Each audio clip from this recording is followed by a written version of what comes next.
काय रे, तू का असा अस्वस्थ आहेस? फोन आलेला दिसत नाहीये कुणाचा तरी.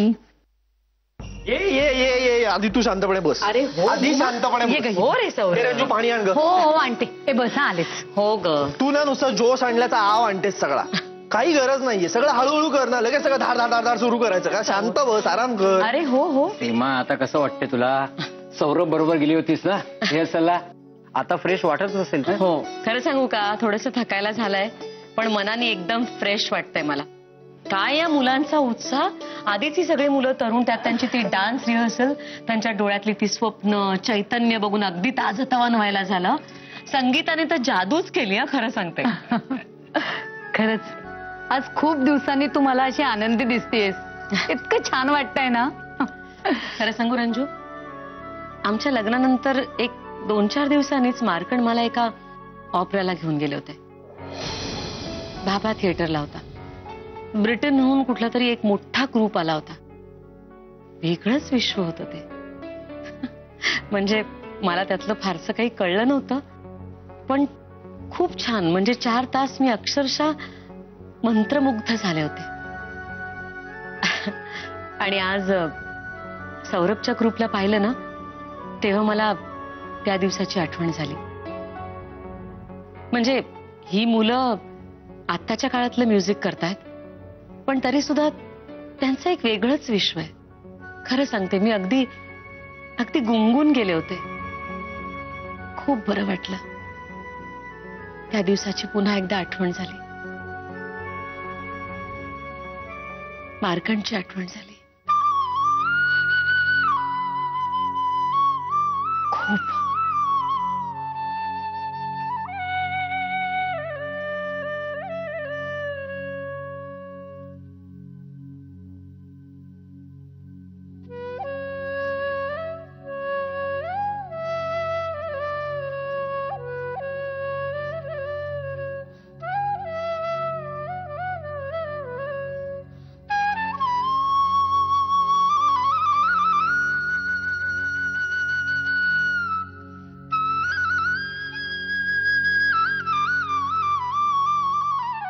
का वागतो मार्कंड दादा हिच्याशी असा?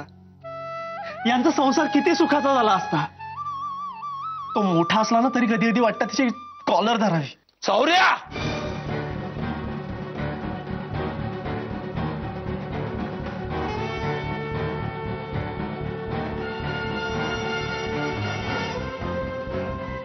याला काय झालं? ठीक आहे सौरभ, आता तू आमच्या समोर बोललास हे ठीक आहे, पण सीमा समोर पुन्हा हे असं काही बोलू नकोस. टेन्शन देणारे विषय यापुढे इथे नकोच.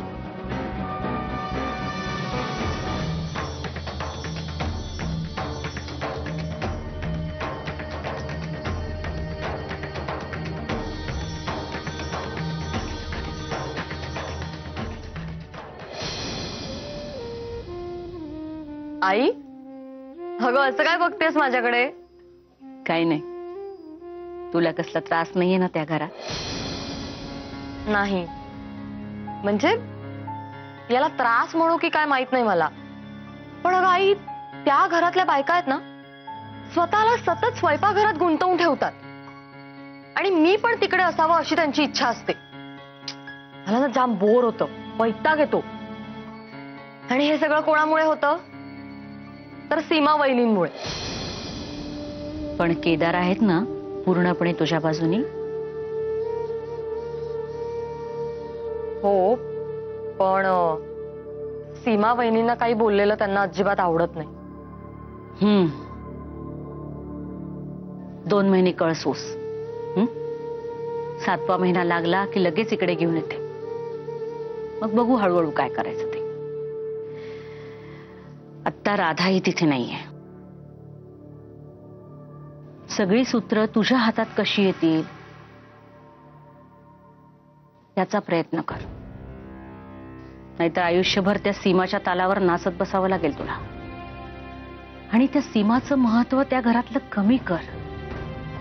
आता या डिलिव्हरीच्या वेळेसच बघ, डिलिव्हरी राधाकडेच करायची, पण सीमाला याचा पत्ता लागू द्यायचा नाही. मी करते सगळं बरोबर. फक्त तू मी सांगेन तसं वाग. अगं असं वागायचं म्हणजे मला त्या घरात 24 तास राबावं लागेल. कोणी सांगितलं तुला की तुमची सीमा एक मूर्ख आणि तू महामूर्ख? म्हणजे ठीक आहे, आत्ता काही कळलं नाही ना तरी काही हरकत नाहीये. आत्ता आधी तुझ्या या डिलिव्हरीतनं मोकळी हो. मग काय करायचं आणि कसं करायचं ते सगळं मी सांगेन. हं?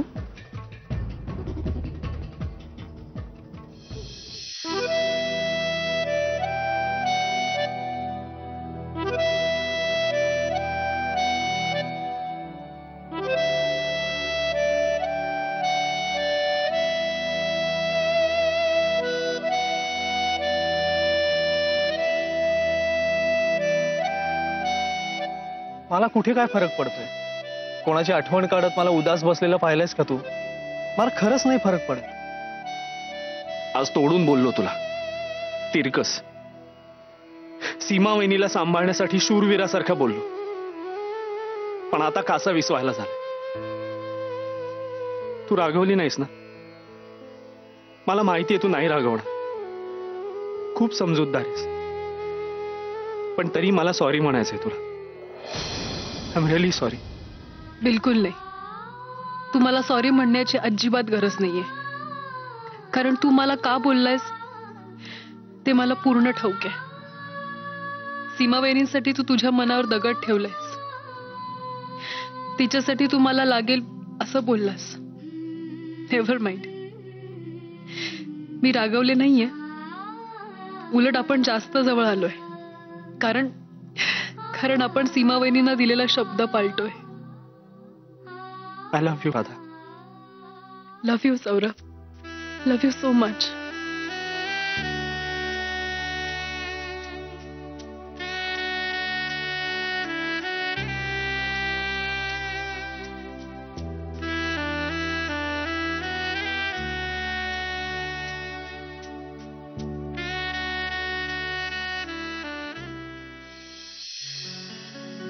बरं, येऊ आता आम्ही.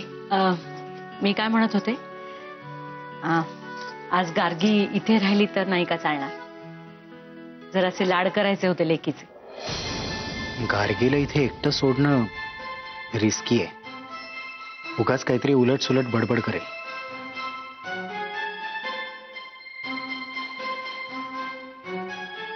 काय हो, विचारात पडलात? बायकोचा विरह सहन होत नाही का काय? म्हणजे अगदी खरं सांगायचं तर हो. अच्छा, काय गार्गी? नाही म्हणजे तिने तिच्या आईकडे राहायला माझी काही हरकत नाहीये, पण मी देखील राहिलो तर तुमची काही हरकत नाही ना? म्हणजे तुम्हाला चालणार असेल तर. हा हो, चालणार असेल तर काय, नक्कीच आवडेल आम्हाला. ठीक आहे, मग मी सीमा वहिनीला कळवतो. कारण एकदा बाहेर गेलेला माणूस ठरवलेल्या वेळेला घरी नाही आला तर खूप घाबरी घुबरी होती ती. त्यांची फार काळजी असते नाही तुम्हाला? हो, असणारच हो. त्यांनीच केलंय आमचं सगळं. आणि आता गार्गीला सुद्धा तिच्याच हाताखाली तयार व्हायचंय, तिच्या संस्कारात तयार व्हायचंय. बरोबर आहे. मला वाटतं सरिता, आपण उद्याच त्यांची तब्येत पाहायला जायला हवं. इनफॅक्ट आपण असं करूया ना, आपण या दोघांसोबतच जाऊया सकाळी. काही गरज नाही.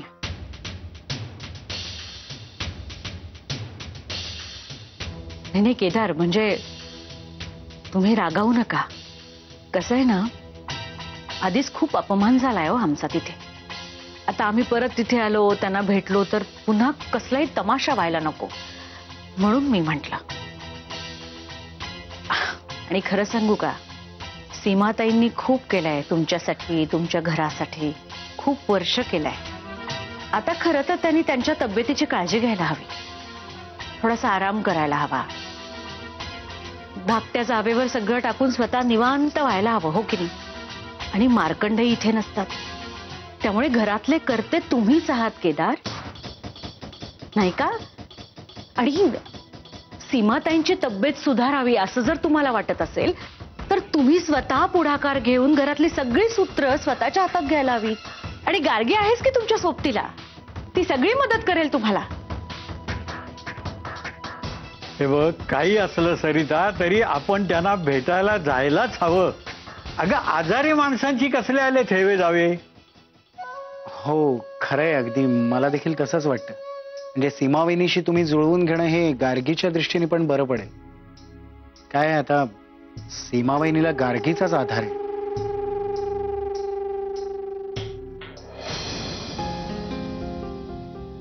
सौरभ, यश, चला या जेवायला, पानं घेते. रंजू, जरा केदार आणि गार्गीला फोन करून बघ ना, कुठपर्यंत पोहोचले ते तरी बघ. येईल ग, मग अशी म्हणालाय ना तो 10 मिनिटात निघतोय म्हणून. अगं म्हणूनच म्हणते, बघ कुठपर्यंत पोहोचलेत ते. जवळच असतील तर थांबूया ना, एकत्र बसूया जेवायला. बघते. त्यांचाच फोन आलाय बहुतेक. हॅलो, काय रे, कुठे आहात तुम्ही? हा, मी पानं घेते, या लवकर.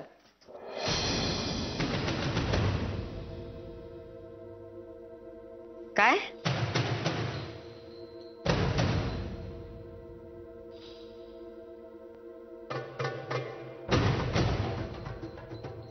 काय ग, काय झालं सीमा? काय म्हणत होता केदार? नाही, काही बोलून अर्थच नाहीये. अगं काय झालं ते तर सांग. आत्ता म्हणायचं 10 मिनिटात येतो आणि आत्ता म्हणायचं मी तिकडेच राहतो. हे दोघं जण येणार घरी म्हणून जेवण केलं ना सगळं, आता ते जेवण सगळं वाया जाणार. नाही, मला हे सहन नाही होत रंजू. हॅलो, काय झालंय? काय झालं? काही नाही रे, केदार आज गार्गीच्या घरीच राहतोय म्हणून फोन केला होता त्याने. सीमावहिनी तू शांत हो ना, तू का चिडतेस? असा तो कधी राहिला नाहीये कुठे. तेच म्हणते मी, आजपर्यंत कधी राहिला नाहीये. आत्ता म्हणाला मी 10 मिनिटात येतो आणि लगेच आता म्हणतो मी राहतो. याचा काय अर्थ होतो? गार्गीने किंवा तिच्या आईने आग्रह केला असेल म्हणून हा थांबलाय. अगं एखाद दिवस थांबला तिकडे तर असा काय फरक पडतोय? कसा फरक पडत नाही म्हणतेस? हा, कसा फरक पडत नाही? रीतसर सांगावं आणि राहावं ना, कोण नाही म्हणणार आहे? ही काय पद्धत झाली का? आम्ही आपल्या 4-4 वेळा फोन करतोय, येताय म्हणून. सीमावहिनी, काय अर्थच नाही या गोष्टीला. वाट बघत राहायची यांची फक्त. शे, सीमा सीमा तू बस बरं इथे, ये बस बस ना, शांतपणे ती काय? करेल. तू येईल ना उद्या. तेच की, अगं गार्गीला बरं वाटत नसेल म्हणून थांबला असेल. काय सौरभ? हा, बरं, खायला काय? चल चला जेवायला वाट. चल चल चला बसूया जेवायला. हो चल.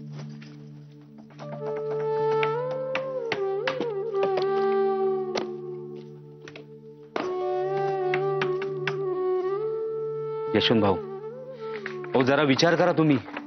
5-6 लाख भाव आहे या दुकानाचा आणि तुम्ही फक्त 1.5 लाखासाठी मला ते विकताय.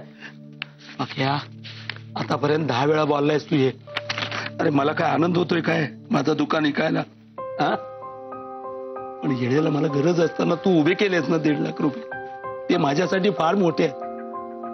अरे गरजवंताला अक्कल नसते रे, मार्केटमध्ये त्याला नाही देत एवढा भाव. तू काय सांगतो मला 5-6 लाख? 3 लाख सुद्धा कोण मला देणार नाही. आणि कोणाला तरी आयऱ्या गैऱ्याला विकण्यापेक्षा तू माझा जीवाभावाचा आहेस ना पक्या. इतके दिवस माझं दुकान सांभाळतोयस, तुला दिला तर मला काय वाईट नाही वाटणार रे, म्हणून देतोय. हे घे, मला पैसे दे. पैसे. अहो हे घ्या 1.5 लाख रुपये. हे पेपर केले आहेत तुम्ही, पण लक्षात ठेवा दुकान तुमचंच आहे. पक्या पक्या कुठे फेडू रे तुझे हे उपकार? अरे तुझ्यासारखी माणसं आहेत ना म्हणून मला जगाची काळजी नाही वाटत. अरे मी असा लढेन सगळ्यांची. आयमा यशवंत के तसा घाबरत नाही, पण गरज माणसाला सगळा करायला भाग पडते. असू आपला तिकडे नाव आहे. आतापर्यंत तू टिकवलंयस दुकानात. आपला गिराईक तुटता कामा नये आणि त्याच्यामध्ये राहा काय. आणि दुसरी गोष्ट, माझ्या घरच्यांना हा व्यवहार कळता कामा नये. कळला तर बघ तुझी आणि माझी बघ. भाऊ विश्वास ठेवा माझ्यावर, मी कोणाला नाही सांगणार. बरं येतो मी.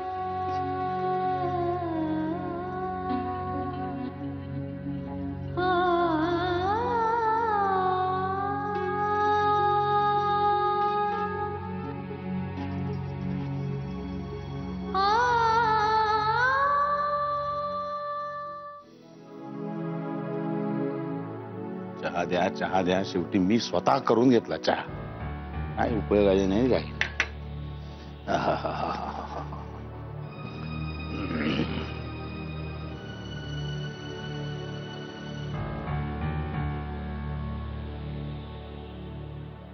आलात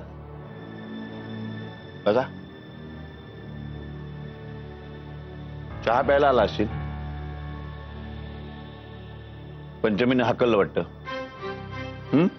घे घे चहा पी, तुझ्यासाठीच केलाय बाबा. पी, बिस्किट पण का. घे, छान बिस्किट आहेत, गोड. घे.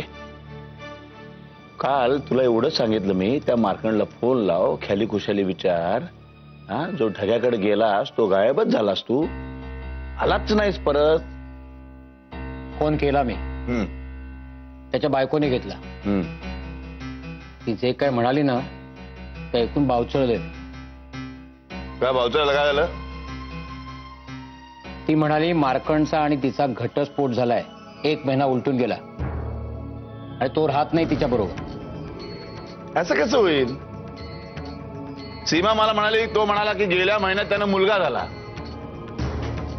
बरोबर आहे, पण ती आता असं का म्हणाली देव जाणे. तिला विचारायचं ना, अर्धवट कशी माहिती मिळवलीस तू? तिला विचारायचं, हा आमचा ठोंब्या मग गेला कुठे? अरे विचारलं का नाहीस तू? मी विचारलं. अरे फारच उद्धटपणे बोलत होती रे ती फोनवर. मला म्हणाली परत इथे फोन करायचा नाही, मार्कंड विषयी काही इथे विचारायचं नाही, त्याच्याबद्दल काही माहिती इथे मिळणार नाही, तुमचं तुम्ही बघा काय करायचं. असं म्हणाली? काहीतरी गडबड आहे, काहीतरी मोठी गडबड आहे. आणि मार्कंड तिच्या बरोबर नाही, इथेही नाही, मग गेला कुठे? काही झालं तरी शेवटी बाप आहे रे मी. मुलासाठी काळीच तुटतं माझं. काय आहे त्याचा शोध हा लावलाच पाहिजे. हा, यशवंतला यातलं काहीतरी माहीत असणार, म्हणून तो सारखं सांगत होता की मार्कंडला कधीच फोन लावू नका, कधीच. नेमकी काय भानगड आहे हे शोधलं पाहिजे घरू. मार्कंड नेमका कुठे आहे, काय करतोय? बाळाची वाढ खूप छान होतीये, पण तुमचं वजन कमी आहे. मी जी नवीन औषधं दिली आहेत ना ती वेळेवर घ्या आणि आहाराकडे लक्ष द्या. हा, काळजी घ्या तिची. बाय.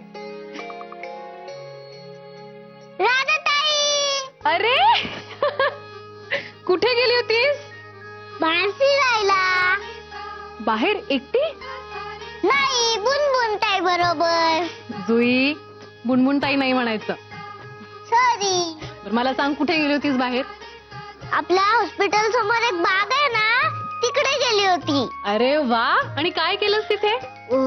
फुलपाखरू पाहिली, रंगीत फुलं पाहिली, परत खेळली पकडापकडी, परत घसरुंडीवर गेली. अरे वा, म्हणजे तब्येत एकदम व्यवस्थित दिसतीये.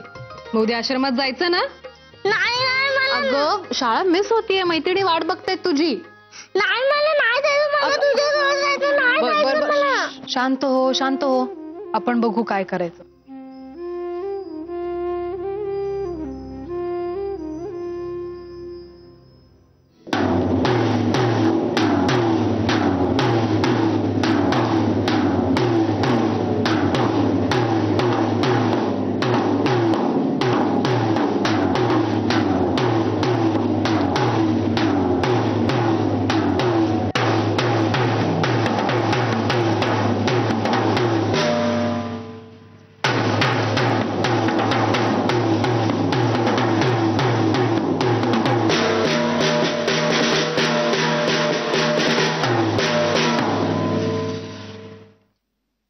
Saurabh, what's wrong? You're completely off. काय झालंय? I need a break, Riya. Saurabh,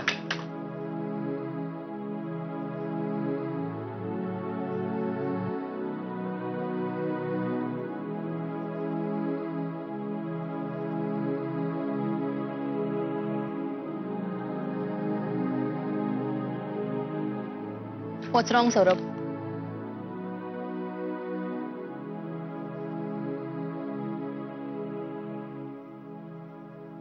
खूप डिस्टर्ब आहे रिया. काय झालं? तुला माहितीये मार्कंड दादानी तिकडे आफ्रिकेत? हा, राणी दीक्षित म्हणून कोणतरी आहे ना, तिच्याशी लग्न केलंय. हो, पण आज घारवंडांनी त्याला तिकडे फोन केला होता तेव्हा त्या राणीने उचलला. ती म्हणाली की काही दिवसांपूर्वीच आमचा डिव्होर्स झालाय आणि आम्ही आता एकत्र नाही. काय? हो, ती म्हणाली त्याचा ठाव ठिकाणा मला माहित नाही आणि पुन्हा मला इथे फोन करू नका. माय गॉड, दॅट्स स्ट्रेंज राईट. तुला माहितीये, गेले काही दिवस यश जिजू अण्णा आणि दादांना मार्कंडाला फोन करू नका असं सांगत होते. सांगत काय होते, हटूनच बसले. मग शेवटी एकदा त्यांना टाळून अण्णा आणि दादांनी त्यांना फोन केला. तेव्हा हे सगळं लक्षात आलं. जिजूंचं बिहेवियर काय कळत नाही यार. डिस्टर्ब वाटतात आणि सतत पैसेही घेत आहेत लोकांकडून. दादांना असं वाटतंय की यश जिजूंना काहीतरी माहिती आहे आणि ते सगळ्यांपासून लपवतात. मला वाटतं यश जिजू आणि मार्कंड दादाचं काहीतरी कनेक्शन असणार. नाही, मला नाही वाटत. कम ऑन सौरभ, आता तू हा विचार करत बसणार आहेस का? आणि माझ्या लाईफमध्ये काय प्रॉब्लेम्स कमी आहेत, पण माझा कामावर कधी परिणाम झालेला बघितलायस तू? नाही ना. उलट ही सगळी एनर्जी आहे ना, कामावर लाव, फोकस कर. सगळ्या प्रॉब्लेमचा विसर पडेल ऍटलीस्ट तेवढ्या पुरतं, आणि काम होईल. आणि रेवती इनामदार येणार आहे आपला परफॉर्मन्स बघायला. आणि तुझ्यामुळे हा सगळा एफर्ट आपला तिच्यासमोर फ्लॉप व्हावा असं तुला वाटतंय का? Just get your act together now, okay?